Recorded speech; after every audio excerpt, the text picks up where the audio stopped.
بسم اللہ الرحمن الرحیم۔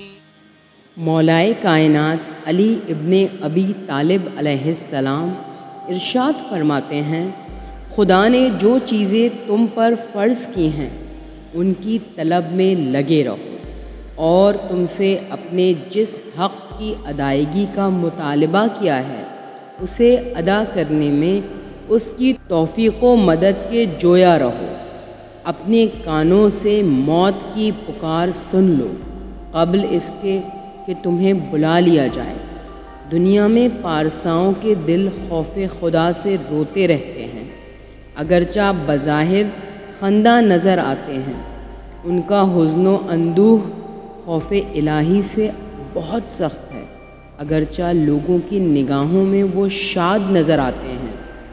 طاعت و بندگی میں تقصیر کے باعث اپنے نفس پر انہیں بہت زیادہ غصہ آتا رہتا ہے، اگرچہ جو چیزیں انہیں اور جو کچھ پروردگار عالم سے عطا ہوا ہے لوگ اس سے جلتے ہیں۔